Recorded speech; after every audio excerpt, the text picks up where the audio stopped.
There's an old hospital at the edge of town, hidden behind rusted gates and surrounded by dead trees. Most people avoid even driving past it. The building was abandoned after a fire many years ago.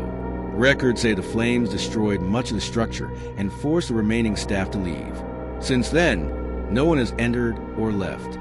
But the town never stopped talking about it, because every night at exactly 2:13 a.m., something impossible happens. Witnesses claim the emergency room doors slide open by themselves. Some hear sirens in the empty streets. Others swear they have seen lights flickering inside rooms that should have no power.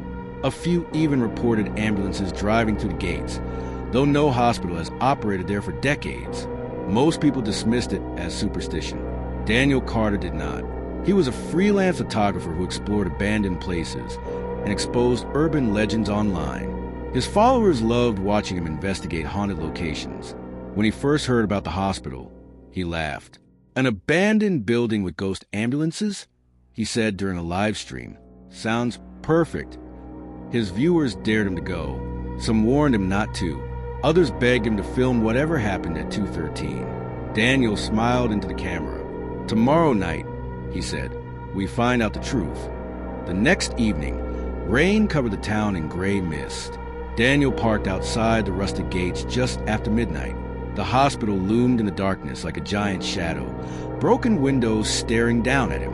It was larger than he expected, several floors high with long wings stretching into the night. He checked his watch. 1:58 a.m. He placed one camera on a tripod facing the front doors, then grabbed another and stepped into the rain. The old sign barely read, St. Mercy General Hospital. The letters were faded with rust. Daniel pushed the gate. It groaned open. The air beyond it felt colder than the night outside. He laughed nervously. Probably just the weather. He moved to a broken fountain near the entrance and waited.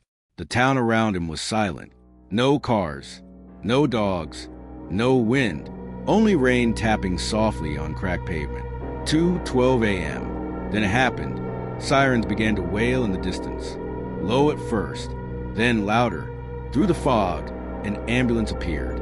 It had no headlights, no flashing lights, no engine sound. It simply rolled forward, silent except for the siren. The vehicle passed through the gate and stopped at the emergency entrance. Daniel crouched behind the fountain, filming. The back doors opened. 2 paramedics stepped out.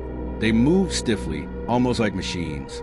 Their uniforms looked decades old. Their faces were pale and expressionless. They pulled out a black body bag strapped to a stretcher. As they wheeled it toward the doors, the bag twitched. Daniel froze. The emergency doors slid open by themselves. The paramedics entered. The doors closed behind them. Every instinct told Daniel to run, but curiosity was stronger than fear. He walked toward the entrance. The doors opened again. Inside, he expected darkness and decay. Instead, the hospital looked fully operational. Bright white lights flickered overhead. Floors were polished clean. The smell of antiseptic filled the air. Machines beeped faintly in distant rooms. Daniel stepped inside slowly. Rows of wheelchairs lined the hallway. Nurses in old uniforms pushed empty stretchers past him without making eye contact. Doctors walked quickly with clipboards, whispering in voices too soft to hear. No one reacted to him. It was as if he didn't exist. "This place was abandoned," he whispered. "How is this possible?" He entered a patient ward. Beds lined both sides of the room. Bodies lay motionless beneath white sheets. No movement, no breathing. Daniel checked the nearest tag. Name, unknown. Status, deceased. He checked another. Deceased. Another. Deceased. Every single patient in the room was marked dead, yet they remained tucked neatly in their beds as if waiting for treatment. Daniel backed away and knocked over a tray stand. The metal tray crashed loudly to the floor. The sound echoed through the halls. Everything stopped. The nurses froze. The doctors slowly turned their heads. Then they all looked at him. Daniel ran. He sprinted down the corridor as doors slammed shut around him. Lights flickered faster. The signs above him began to change. Emergency became morgue. Exit became recovery. ICU became intake. He reached the front lobby, but it was gone. In its place stood a long admissions desk, stacked with yellow paperwork. Behind it sat an old receptionist, writing names into a ledger. She looked up. "Late arrival," she said calmly. Daniel stumbled backward. "I'm not supposed to be here." She smiled. "No one ever is." He turned and ran the opposite way. The hallways stretched longer than before. Rooms multiplied. Every turn led him deeper inside. Then he heard wheels squeaking behind him. He glanced back. The two paramedics were following him with the empty stretcher. Their pace was steady. Certain, Daniel shoved through a door and locked it behind him. Silence. He was in another patient room. Only one bed stood in the center. A body lay beneath a white sheet. One hand rested on top, clutching a camera. Daniel's camera. His breathing became ragged. He stepped closer. The room turned freezing cold. With trembling hands, he pulled back the sheet and stared into his own face. Cold, pale, lifeless.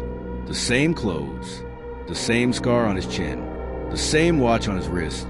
Stopped at exactly 2:13. Behind him, the door unlocked by itself. The paramedics entered.